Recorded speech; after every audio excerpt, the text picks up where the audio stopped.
আসসালামু আলাইকুম। আজকের এই ভিডিওতে আমি আপনাদের দেখাবো কিভাবে ইমোর নাম্বার চেঞ্জ করবেন। মানে হচ্ছে আপনার ইমোতে একটা নাম্বার সেট করা আছে, আপনি ওটা চেঞ্জ করবেন। আমি ইমোতে যাব, প্রোফাইল আইকনে ক্লিক করব। ক্লিক করার পর আপনি সেটিংয়ে ক্লিক করবেন। সেটিংয়ে ক্লিক করার পরে এখানে দেখবেন অ্যাকাউন্ট অ্যান্ড সিকিউরিটি নামে একটা অপশন আছে। আমি এই অ্যাকাউন্ট অ্যান্ড সিকিউরিটি অপশনটা একটা ক্লিক করব। ক্লিক করার পরে আপনারা এর ভিতরে দেখতে পাবেন যে কয়েকটা অপশন আছে। তার ভিতরে আপনি একটা অপশন দেখতে পাবেন চেঞ্জ ফোন নাম্বার। তো আপনি চেঞ্জ ফোন নাম্বারে ক্লিক করবেন। চেঞ্জ ফোন নাম্বারে ক্লিক করার পরে আপনি জাস্ট এখানে একটা স্ক্রিনে চলে যাবেন যেখানে আপনার এখন যে রানিং ফোন নাম্বারটা আছে সেটা দেখাবে।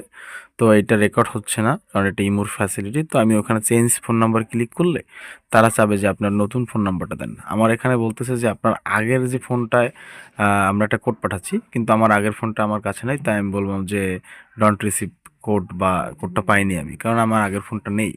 আমি ওইটা ক্লিক করার পরে সে আমাকে আমার এই ডিভাইসটাকে বলবে কি এই ডিভাইসটাই কি ট্রাস্টেড ডিভাইস কিনা, আমাকে জিজ্ঞেস করতেছে। আমি বললাম হ্যাঁ, এইটাই আমার ট্রাস্টেড ডিভাইস, আমি এইটাই ইউজ করি, অন্যটা ইউজ করি না। তো আমি এটা সেট অ্যাজ এ ট্রাস্টেড ডিভাইসে ক্লিক করব। সেট অ্যাজ ট্রাস্টেড ডিভাইসে ক্লিক করলে আমার এই ডিভাইসটা ট্রাস্টেড ডিভাইস হবে। আমার এই এখন যে রানিং নাম্বার সেই নাম্বার একটা কোড আসবে, অটোমেটিকলি নিয়ে নিবে। এখন আমাকে বলতেছে আপনার নতুন নাম্বারটা দিন। তো আমি আমার নতুন নাম্বারটা দিলাম। নতুন নাম্বারটা দিয়ে জাস্ট আমি একটা কনফার্মেশন ক্লিক করলাম। ক্লিক করলে তারা অটোমেটিকলি আমার নাম্বারে একটা কোড পাঠাবে। যেমন এইটা অটোমেটিকলি আমার নাম্বার চলে আসবে, আপনারা দেখতে পাচ্ছেন। তা এসে অটোমেটিকলি সব ঠিক হয়ে গেছে। এখন দেখতে পাচ্ছেন আমার নাম্বারটা কিন্তু আগের নাম্বারটা চেঞ্জ হয়ে এখন আমি নতুন যে নাম্বারটা দিলাম ওই নাম্বারটা এখন আমার এখানে চলে আসছে। তো এইভাবেই আপনার ইমোর নাম্বারগুলো আপনি ইমোর নাম্বারটা চেঞ্জ করতে পারবেন খুবই সহজে।